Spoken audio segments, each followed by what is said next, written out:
Hello and welcome to my review of Crash Team Racing Nitro-Fueled. Long-time viewers of the channel will already know that I'm a huge fan of the Crash Bandicoot series, and because of that, I've been anticipating a remake of Crash Team Racing basically since the Insane trilogy was announced.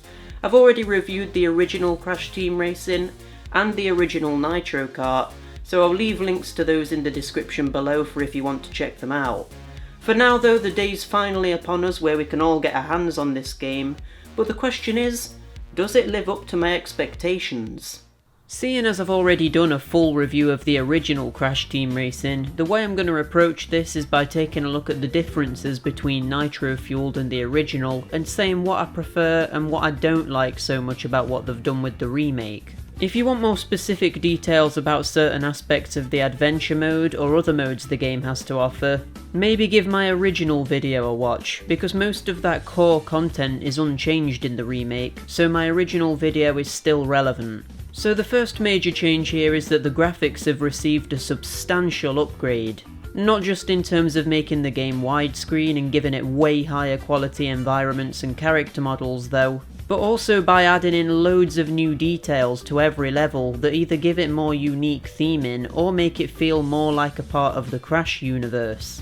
Like here in Sewer Speedway, you can now see Pinstripe's gang doing stuff in the background, or here in Coco Park where they've added characters from the medieval levels of Crash 3. Which makes all the tracks have more context because they all relate back to previous Crash Bandicoot levels. Literally every track now has a lot more movement and detail, and there's things you'll miss unless you really take your time and explore the levels without just blasting through them. This is probably one of the best things about the remake, and I know it was to be expected with it being a PS4 remake of a PS1 game, but I feel like they've really gone above and beyond in this area, and I couldn't be happier with this. Not only have the visuals been given the remake treatment though, but the soundtrack has also been fully remastered and sounds great. Whereas I was a bit unimpressed with the Insane trilogy's remade soundtrack, here I think it stays more true to the original tracks, while giving them more complexity and fleshing them out more than what could have been done on the PS1. I would say that the music is actually a bit too quiet by default, but you can adjust this to be balanced to your preference. Unlike with the Insane trilogy, you can actually switch to the original soundtrack this time too, a detail which I appreciate. It's weird how this wasn't a feature that was patched into the Insane trilogy to be honest, because you can do it in the Reignited trilogy too. But I'm glad to see Crash embracing his original soundtrack this time around. Something which actually hasn't been changed all too much, but in a very good way, is the controls. This is an aspect of the remake that I was really worried about, especially after the Insane trilogy really didn't get the controls right in my opinion. But in Nitro-Fueled I'm really happy to report that the controls feel very close to the original game, and with the controls being pretty much perfect in the original, this is a very good thing. I will admit the controls aren't identical, and because I'm so used to the feel of the original, it did take a few races to get the timing of drift boosting right, and I was crashing into walls quite a lot too. But like I say, after a few races I was back on top of my game and my muscle memory adapted to these very slightly different controls. You can also use a more modern control setup where the R2 button is accelerate, which is great for people who don't like holding down X all the time. I will admit, after long play sessions it does begin to numb the thumb. An issue with this though is that you can't change the control scheme per player, and rather it changes the controls for everyone, which is annoying if one person likes the normal controls and another wants the modern ones. One of the most standout features of the original game, the adventure mode, is left intact and is fully playable in Nitro-Fueled. While all of the content that was present in the original is here, so trophy races, relic races, CTR challenges, gem cups, boss races, and the crystal bonus levels, I do find it slightly disappointing that there wasn't some more content added to this mode. I feel like maybe adding battle arenas into the adventure mode could have been a good idea, or maybe something entirely new, like a challenge mode where you need to complete obstacle courses like in Sonic and All-Stars Racing Transformed, or something like that. Just some new content to give veterans of the series a surprise would have gone a long way. But still, you can't complain too much because the base adventure mode is still as good as it's always been.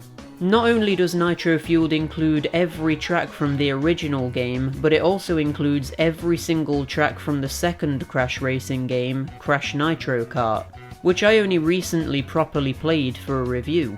This brings the total number of tracks up to 31, or 32 if you count the PlayStation exclusive Retro Stadium track, which isn't as many as Mario Kart 8 Deluxe's 48 tracks, but remember that 16 of those were added as DLC, technically meaning that the base version of Nitro-Fueled has the same amount of content as the base version of Mario Kart 8, and it's already been revealed that Nitro-Fueled is getting more tracks added, so it'll be interesting to see what the track numbers will look like in the future. Either way though, that's a lot of tracks and it's definitely enough to keep you busy for quite a while. Plus, every track is playable in a mirror mode too, which is a first for the Crash Racing series. Speaking of the content in the game, there's a ton of stuff to unlock, and I'm glad to say that you unlock it all way more frequently than in the original game. You unlock the boss characters after the races in the adventure mode, which is an awesome change, and you unlock something new after every single victory in the adventure mode too.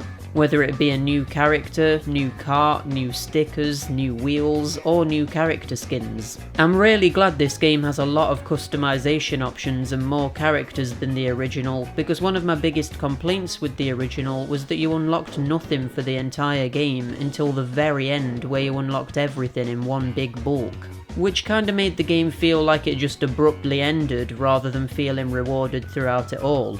A design choice that I really like is how you unlock skins for winning a certain amount of races as a certain character, because it makes you want to keep swapping, whereas normally you would tend to just stick to a few characters that you like. I would never normally play as the Nitro Kart characters, but I've found myself using them a lot more than I thought just because I want to see if I can get to the next thing to unlock. So far so good, right? I've not really had a negative thing to say about the game and things are looking dandy. Well, this is the part of the video where I'm putting a stop to the positivity train because there's actually quite a lot of issues that I have with the game. Feel like going into this I'm going to be being extra picky just because I'm such a big fan of the original game, but with that being said, let's take a look at some of the problems with the game. Despite the game having remade all of the tracks from Crash Nitro Kart, none of these tracks are included in the adventure mode, and Nitro Kart's adventure mode isn't available in Nitro-Fueled. This means that the Nitro Kart tracks feel weirdly tacked on, like they aren't a part of the main experience. Not only are they not present in the adventure mode, but they're just placed in a section on the track list called Nitro Kart, rather than being separated and organised into sections like the team racing tracks are. It makes them feel unimportant, which is weird because a lot of work seems to have gone into the Nitro Kart tracks, perhaps even more so than the team racing tracks. Some of the level themes have been modified substantially or outright changed in order to separate them more from the team racing tracks, and the anti-gravity sections have been completely removed in order to bring the tracks more in line with team racing. This has resulted in an unexpected situation where I actually think the Nitro Kart tracks are some of the most enjoyable to play, which only makes it all the more sad that they aren't more of a focus. It would have been amazing to see Nitro Kart's adventure mode remade, but even better than that would have been if the Nitro Kart tracks were implemented into the team racing adventure mode, with 3 new areas where you could have in theory raced against Koala Kong, Komodo, Mo and N. Brio as boss characters. Speaking of characters featured in the game, the character roster is obviously really good. We have every character from the original game and every character from Nitro Kart, even including the boss characters who weren't playable in the original game. But just like with the original team racing, there's a few characters that are really strangely absent. Koala Kong, Komodo, Mo and Embryo I've already mentioned, but then there's also Torna Bandicoot too. And those are just the main ones that are missing. But then if we consider that Nitro Kart is involved in this, then Emperor Velo is missing too. We have real Velo as a character, but his fake form isn't here.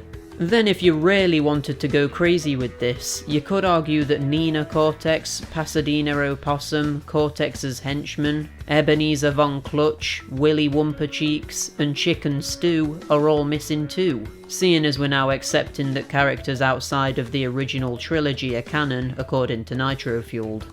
Now, having said that all of these characters are missing, I'm fully aware that the game is getting a Grand Prix mode, which is going to work in seasons where you'll be able to unlock new characters with each new season. The first season allows you to unlock Torna Bandicoot and the Trophy Girls from the original game, the second season unlocks Baby T-Rex, Baby Crash and Baby Coco, and the third season unlocks Spyro the Dragon. I have pretty much no doubt that later seasons will add most, if not all of the characters I said are missing, and will probably add even more than that too. So yeah, I guess the incomplete roster of characters isn't really a valid criticism if you consider that, but still, isn't it a bit weird how classic mainstay characters like Embryo aren't playable, but Krunk, who most people probably won't even recognise, is here?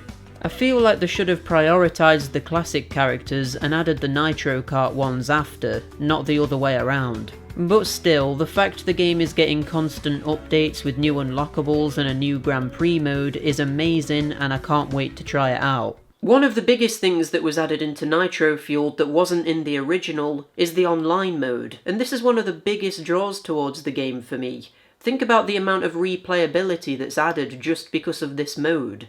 But I'm sad to say, the online mode isn't as great as it could have been, and it's probably the most disappointing thing about the entire package, to be honest. Now, take everything that I'm about to say with a pinch of salt, because it could all be updated in the future, but for now, I can only comment on what's actually in the game in the present. The main issue with the online mode is that it feels very light in content. There's not even any kind of ranking system to give you a sense of progression or to match you with other players of a similar skill level. Plus, one of the worst things about the entire game in my opinion is the fact that you can't play the online mode in split screen. This is awful because this is probably the main way I would play the game. Me and my girlfriend love playing Mario Kart 8 online together, but in Nitro-Fueled we can't do that properly and have to take it in turns. They're adding in a Nitro point system for the Grand Prix mode that I mentioned earlier, and I'm assuming this is going to work kind of like an experience meter, but it's not in the game right now, so at the moment the online mode generally feels quite lacking. A big part of the game revolves around you collecting an in-game currency called Wumpa Coins. You get these for taking part in any race across any mode and can use them to buy characters, skins, carts, stickers, wheels or decals in the store called the Pit Stop, which is accessible through the main menu. On the surface, this is a cool idea. It means you're constantly rewarded no matter what mode you're playing on, or if you come first or not, and it keeps you wanting to come back to earn more coins.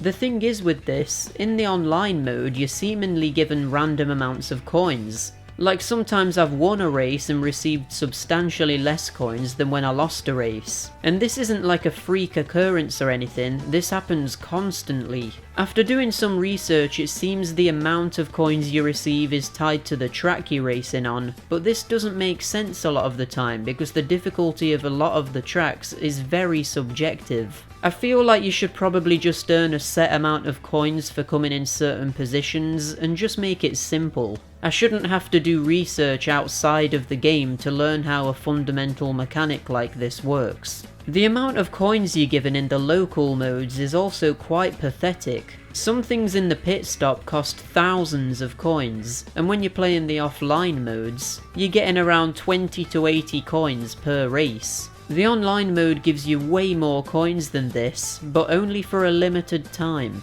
If you keep playing online past an hour or so, the amount of coins you get is slashed dramatically, which just makes you feel less rewarded and puts you off of playing, especially when there's no other progression system for the online mode outside of getting these coins. There shouldn't be a weird time limit on the coin multiplier for playing online, you should just always get more coins, otherwise it would take far too long to unlock anything, which really devalues the coin system. Then there's also the fact that you can't even get Wumpa coins if you're not connected to the internet, meaning if you have a spotty connection or no internet at all, you're literally locked out of the pit stop, meaning you can't unlock any Nitro Kart characters or many of the best character skins and more. This is utterly terrible and needs to be changed. You need to be able to earn coins offline and you need to be earning way more coins per race too. And the amount of coins needs to correspond better to what position you come in. I feel a bit wary about the fact that this Wumpa coin system feels suspiciously like they might add in a way of purchasing Wumpa coins with real money, and if this was added in, it would lower the game substantially in my opinion. Crash Team Racing is one of my favourite games of all time, and for a remake of it to have microtransactions shoved into it would just be appalling to me.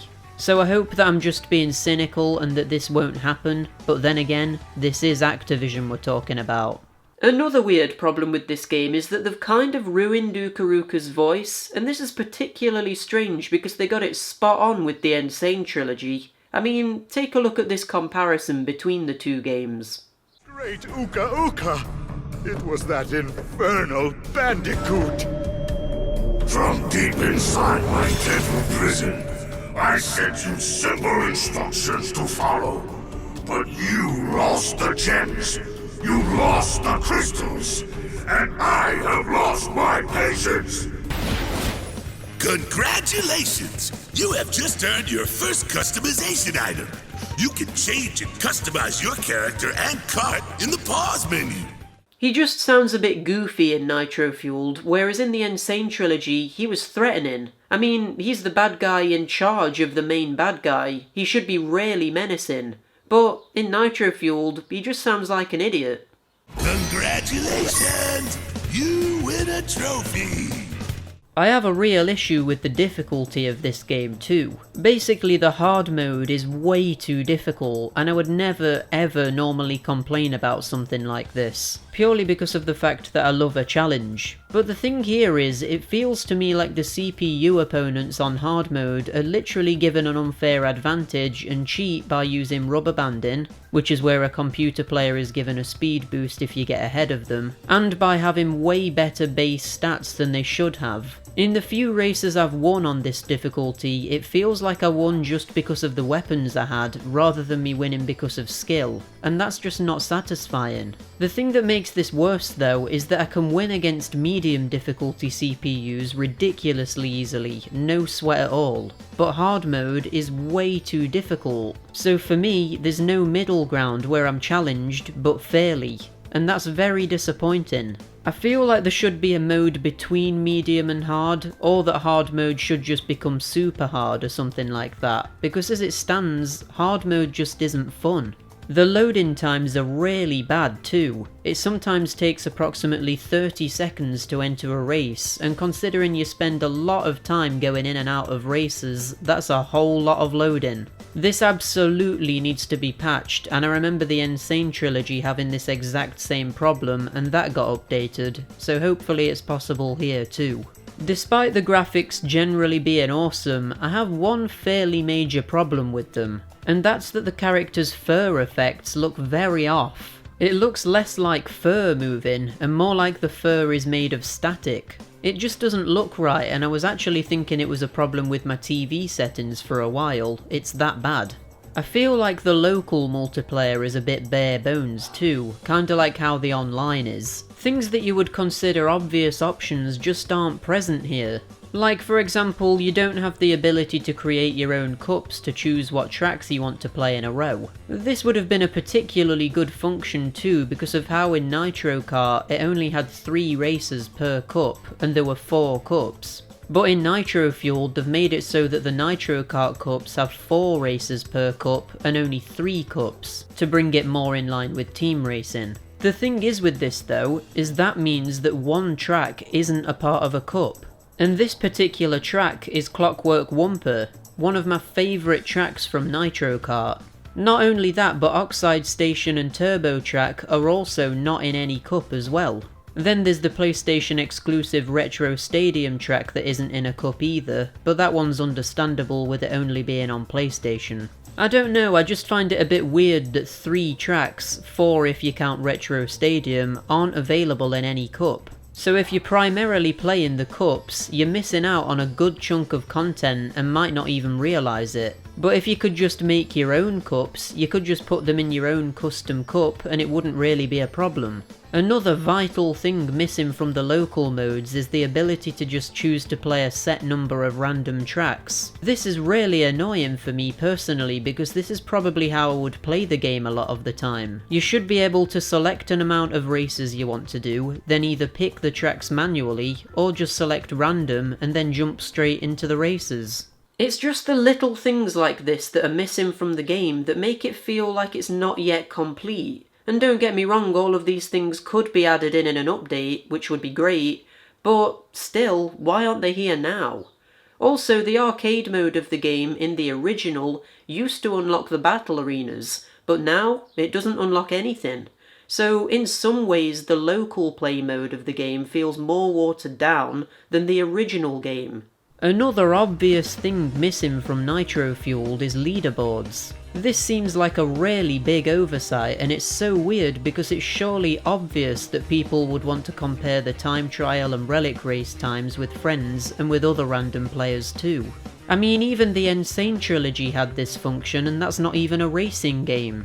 Being a huge fan of the original game, I decided to splurge on the nitrous oxide edition of the game, and maybe I should have done a bit more research into what I was actually getting, because upon opening this collector's edition of the game up, I was extremely disappointed with the extras I received.